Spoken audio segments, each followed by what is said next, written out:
आज अंतर्राष्ट्रीय महिला दिवस है और पूरा विश्व आज नारी शक्ति को सम्मान दे रहा है। आज उनको रिकॉग्नाइज़ कर रहा है उनके अचीवमेंट्स को लेकर के।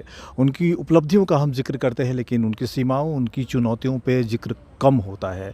नारी को लेकर सिर्फ सरकारी योजनाओं में नहीं, समाज के अंदर भी क्या कुछ चल रहा है, ज़रा ये भी देखने की कोशिश करते हैं। हमारे साथ बात करने के लिए इस बात वर्षा जी हैं। वर्षा जी, स्वागत है आपका JDN में।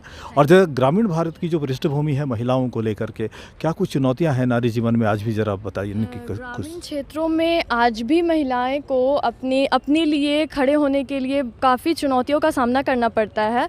जैसे ग्रामीण क्षेत्रों में लोगों की मेंटेलिटी जो है वो बिल्कुल ही मतलब लो रहती हैं, इन सेंस कि वो लोग समझते हैं कि जो लड़कियां जो होती हैं उनका काम होता है सिर्फ घर का काम करना और शादी करना और इस पीढ़ी दर पीढ़ी को आगे बढ़ाना।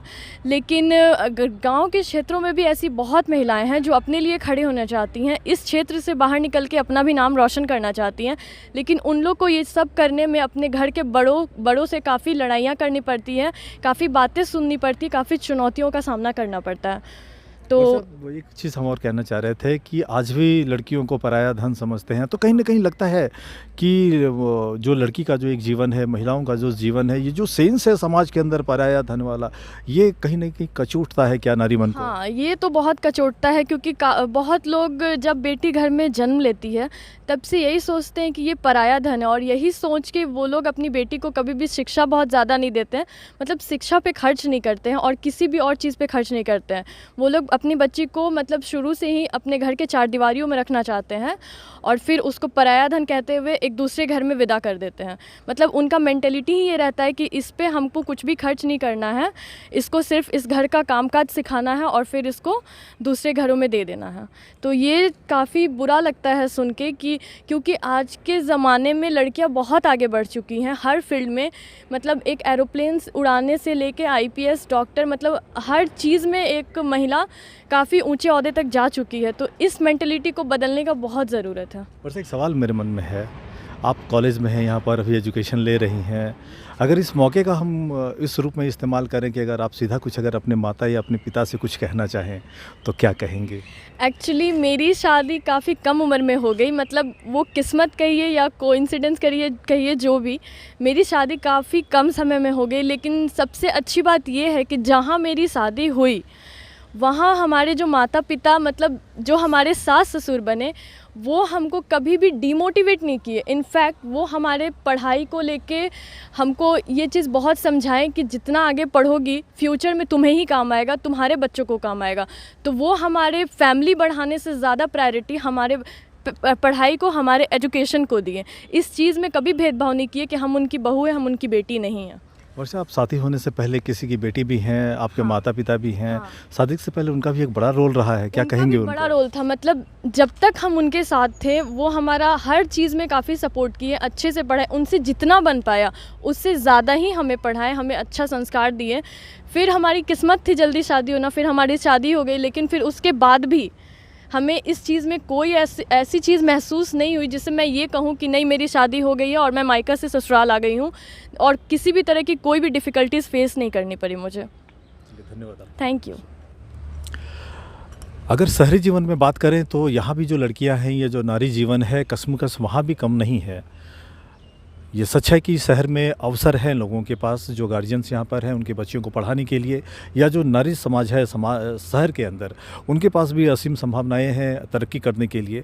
लेकिन शहर के अंदर क्या कुछ है, बात करने के लिए यास्मीन हमारे साथ मौजूद हैं। यास्मीन, सबसे पहले तो ये बताइए कि शहरों में लड़कियों के लिए अपॉर्चुनिटीज़ कितना है, और अगर कोई यूज़ करना चाहे इन अवसरों को तो कितनी तरक्की हो सकती है?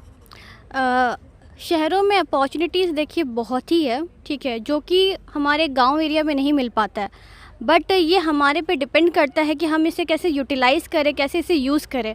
कोई कोई होता है कि जैसे अपॉर्चुनिटी है लेकिन फिर भी उनको यूज़ नहीं कर सकते हैं, और ये बहुत कम लकी लोग होते हैं जिनके माँ बाप अच्छे से पढ़ाते हैं अपनी लड़कियों को, अपने अपने बेटों को भी। लेकिन अगर ऐसा देखा जाए तो हम इसमें पूरा टोटली एग्री नहीं करते कि शहर में जो पेरेंट्स जो फैमिली रहते हैं वो एकदम बहुत अच्छे से लड़की लोग को भी इनकरेज करते हैं। नहीं, बहुत से ऐसे फैमिली है जो शहर में भी लड़कियों को उतना इनकरेज नहीं करते हैं, पढ़ाई दे रहे हैं बट उनका बहुत सारे चीज़ें लग्जरी लाइफ नहीं फुलफ़िल कर पाते हैं।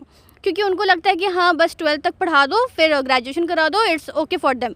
नहीं, ऐसा नहीं होना चाहिए, क्योंकि अगर हम लड़कियां कहीं भी कोई चीज़ अगर फेस या प्रॉब्लम फेस करती है तो एट दी एंड हमारा एक एजुकेशन ही है जो हमें एक बड़ा हथियार बनता है, क्योंकि कोई फिर काम नहीं देता है। क्योंकि गारंटी नहीं है कि अगर हम कहीं शादी करके जाए तो वो फैमिली हमारे लिए बहुत अच्छा होगा, चाहे वो शहर का हो या गांव का हो।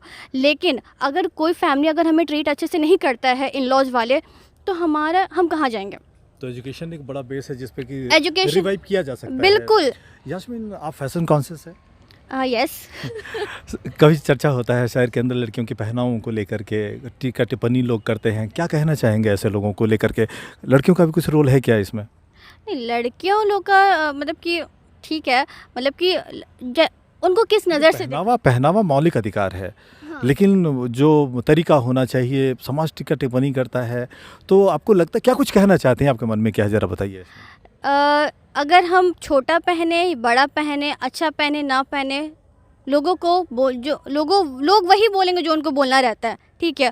और लड़कियां भी अगर हम देखा जाए कि बहुत मतलब कि ऐसी कोई लड़कियां होती है जो वो खुद एक रिस्पॉन्सिबल होती है ऐसे पहनावों में, ठीक है।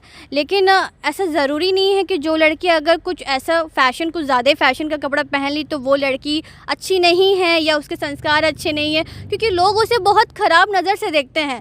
अगर शहर में हमारे एक छोटे से हमारी जो बोकारो है, जो छोटा शहर है, अगर आप ही यहाँ देख लीजिए, अगर यहाँ अगर कोई नॉर्मल या थोड़ा कोई फैशन कपड़ा ही पहन के निकल जाती है तो लोग बहुत अजीब तरीके से देखते हैं कि यार ये क्या है, मतलब कि एकदम ऐसे लगता है कि कोई एलियन वगैरह आ गया है। लेकिन नहीं, ऐसे नहीं होना चाहिए, क्योंकि सबका अधिकार है अपने अपने तरीक़े से जीने का, ठीक है।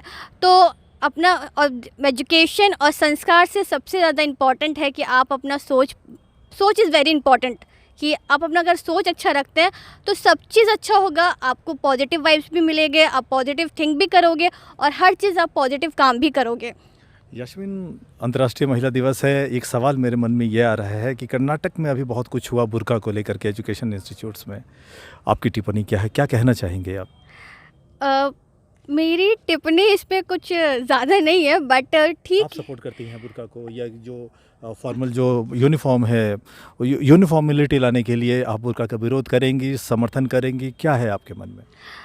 देखिए, ये ज़्यादा इम्पॉर्टेंट नहीं है कि बुर्का पहन के आओ या नहीं आओ। इम्पॉर्टेंट है आप जो इंस्टीट्यूट में गए हो आप उससे लो, पढ़ाई आप उससे सीखो, कौन किस में क्या गया है उसमें मैं उतना नहीं डिस्कस करना चाहती हूँ, क्योंकि मेरे लिए ये इम्पॉर्टेंट नहीं है कि कौन क्या पहन के आ रहा है, बुर्का में आ रहा है कि नहीं आ रहा है। मेरे लिए ये इम्पॉर्टेंट है अगर आप इतने खर्च करके उस कैंपस में जा रहे हो तो आप वहाँ से कुछ सीख के आओ।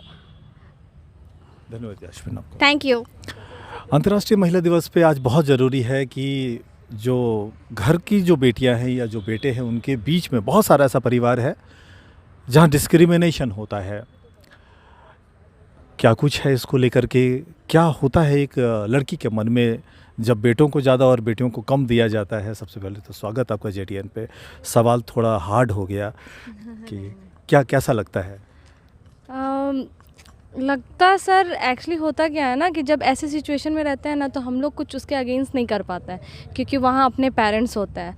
इंसान जब दुनिया के सामने लड़ना रहता है ना तो लड़ लेता है, लेकिन जब अपने घर की बात आती है ना तो इंसान वहाँ आके सब हार जाता है। तो एक मैं छोटा सा एग्जांपल देना चाहूँगी। आज अगर घर में पापा बोले चाय बनाने, तो उस समय बेटियों को ही उठ के जाना पड़ता है, कभी बेटे नहीं उठते हैं। और अगर सपोज़ चाय पत्ती ख़त्म हो जाता है तो वो चाय पत्ती लाने ना बेटे ही जाते हैं, बेटियां कभी नहीं जाती है। और चाहे ये मिडिल क्लास हो या लोअर क्लास या अपर क्लास, अब किसी भी क्लास के लोगों में देखिएगा ये डिस्क्रिमिनेशन होता ही होता है।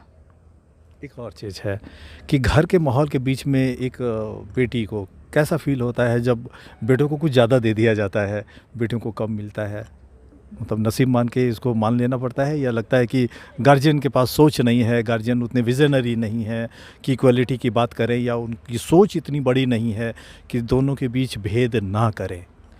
नहीं, असल में होता क्या है ना कि जब हम वैसे माँ बाप का अगर सोच रहता है ना, वैसे तो ये सारे क्लास के लोगों का यही सोच है, तो बच्ची को ना बचपन से यही चीज़ थोड़ा थोड़ा दिमाग में डाला जाता है, थोड़ा थोड़ा डाला जाता है। बट ऐसा नहीं है, लड़कियों को बुरा नहीं लगता है, लड़कियों को बहुत बुरा लगता है। अंदर से उनका मन रोता है, लेकिन लड़कियां कभी कहती नहीं है। वो सोचती है अरे नहीं छोड़ो, क्या है, यही हमारी ज़िंदगी है। लड़कियों को पता है बस एक उम्मीद रहता है कि बस मैं थोड़ा सा ना पढ़ लूँ। उनको बस चाहिए रहता है ना, मुझे कैसे भी माँ बाप एजुकेशन दे दें, मुझे अच्छे कपड़े दे ना दे, लेकिन मुझे थोड़ा सा एजुकेशन दे दें कि कल को मैं जब 2-4 पैसे कमाऊँ ना तो अपने सारे शौक़ पूरे कर लूँ। एक पर्सनल सवाल है, आपके साथ इस डिस्क्रिमिनेशन का कभी कोई हादसा हुआ है या कभी कोई माहौल बना क्या जब आपको अफसोस हुआ हो? नहीं, मेरे घर में ऐसा कभी नहीं हुआ है। मेरे पेरेंट्स बहुत ये हैं, बट क्या होता है ना कि हो जाता है कहीं ना कहीं सम टाइम थोड़ा सा ना वो टच आ जाता है कि सपोज़ शादी को ही लेके आप एक पॉइंट देख लीजिए। लड़के जब तक जॉब ना करे ना, उसके घर में उसके पेरेंट्स उसके शादी के बारे में सोच नहीं सकते। क्यों? क्योंकि अरे इसका तो जॉब नहीं हुआ, ये कमाएगा नहीं, कल को अपने परिवार को कैसे ये सर्वाइव कर पाएगा। बट बेटियों के साथ ऐसा नहीं है। क्या हो जाएगा, पढ़ते पढ़ते शादी हो जाएगा, पढ़ाई भी हो जाएगा। बट ज़रूरी नहीं होता है सर कि ऐसा हमेशा उनको अच्छे इन लॉज मिलें कि जहाँ वो अच्छे से सर्वाइव कर पाए। धन्यवाद आपका बात करने। Thank you. अंतर्राष्ट्रीय महिला दिवस पे एक बड़ा टॉपिक हर बार चर्चा होती है शिक्षा को लेकर के। वुमेन एम्पावरमेंट में शिक्षा का एक बड़ा रोल है। कैसे शिक्षा माहौल बदल सकता है, बात करने के लिए अंजलि जी हमारे साथ हैं यहाँ पर मौजूद। सबसे पहले अंजलि जी, स्वागत आपका JTN में। और एजुकेशन को लेकर के एक छोटी बच्ची से लेकर के एक बड़ौर महिला तक कैसे समाज को बदल देती है, और कैसे अगर समाज या परिवार पढ़ा लिखा हो तो जीवन कैसे बदलता है।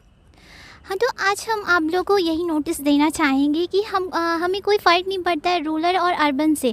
हमारा ये होता है कि जैसे हमारा माहौल बनना चाहिए, जैसे पॉजिटिविटी होना चाहिए वहाँ पे। मतलब रूरल और अर्बन कोई मैटर नहीं करता है हमारे मतलब अगर हमको जैसा माहौल मिलेगा हम वैसा परफॉर्मेंस देंगे अपने समाज को। हम यही बोलना चाहते हैं कि मतलब हम लोग को पॉजिटिविटी हमेशा रखना चाहिए। और थैंक यू। परिवार अगर पढ़ा लिखा हो तो परिवार अगर पढ़ा लिखा होता है तो ऑफकोर्स है कि हम आगे जा सकते हैं। अगर उनके पॉजिटिविटी अगर उनके अंदर होगा तो ऑफकोर्स है कि हम लोग आगे जा सकते हैं, तरक्की कर सकते हैं। तरक्की कर सकते हैं। वक्त निकाला आपका बहुत बहुत धन्यवाद। Thank you.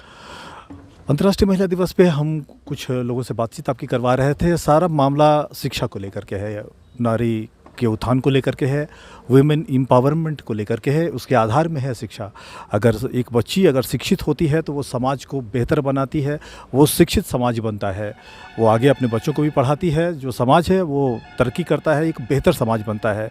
एक शिक्षित समाज देश के लिए बेहतरीन समाज होता है। एक बार फिर से अंतर्राष्ट्रीय महिला दिवस पे आप सभी लोगों को बधाई देते हुए JTN न्यूज़ इंडिया के आज के इस कार्यक्रम के लिए बस इतना ही।